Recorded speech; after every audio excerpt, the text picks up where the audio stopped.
नमस्ते।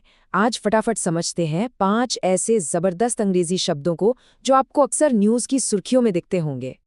तो हाँ, ऐसा सिर्फ आपके साथ नहीं होता।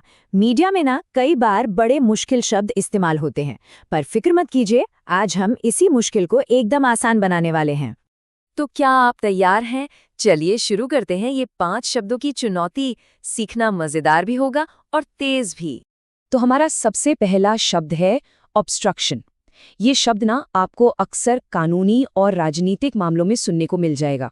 इसका सीधा सा मतलब है किसी भी काम में, किसी प्रोसेस में जानबूझकर रुकावट डालना।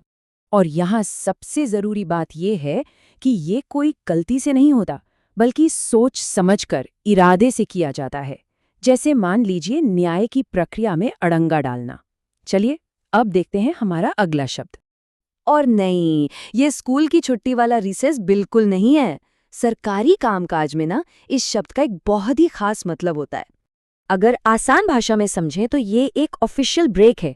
मतलब जब पार्लियामेंट या कोर्ट कुछ समय के लिए अपना काम रोक देते हैं तो उसे ही रिसेस कहते हैं। तो जैसा कि इस उदाहरण में भी दिख रहा है, इसका मतलब बस इतना है कि ये संस्थाएं अपने काम से एक तय समय के लिए ब्रेक ले रही हैं। ये शब्द आपको सामाजिक और आर्थिक बहसों में बहुत सुनने को मिलेगा। चलिए इसका मतलब भी समझ लेते हैं। देखिए, ये सिर्फ कोई छोटा मोटा फर्क नहीं है, बल्कि एक बहुत बड़ा अंतर है जिसे अक्सर अनफेयर माना जाता है। ये सीधे सीधे असमानता की तरफ इशारा करता है। इस एग्जाम्पल से एकदम साफ हो जाता है कि डिस्पैरिटी का इस्तेमाल अक्सर इनकम, मौके या सुविधाओं में जो बड़े बड़े अंतर होते हैं उनको बताने के लिए किया जाता है।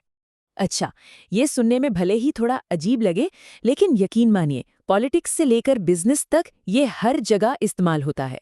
इसका सीधा सा मतलब है समथिंग फॉर समथिंग, यानी एक चीज के बदले में दूसरी चीज। ये बिल्कुल एक हाथ दे दूसरे हाथ ले वाली बात है। तो ये एक तरह का लेन देन है।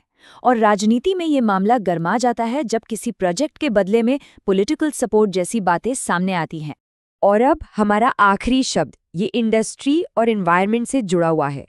क्वारिंग का मतलब होता है खदानों से, जिन्हें क्वारीज कहते हैं, पत्थर, रेत या दूसरी चीजों को निकालने का काम। ये उदाहरण एकदम सही दिखाता है कि ये शब्द अक्सर डेवलपमेंट और एनवायरनमेंट के बीच की बहस में सामने आता है। क्या बात है! आपने 5 नए और दमदार शब्द सीख लिए हैं। तो चलिए एक बार फटाफट इन्हें दोहरा लेते हैं। Obstruction, races, disparity, quid pro quo और क्वारिंग। अब ये सारे शब्द आपकी वोकैब्युलरी टूलकिट का हिस्सा बन चुके हैं। तो अगली बार जब भी कोई खबर पढ़ें या देखें तो जरा ध्यान दीजिएगा।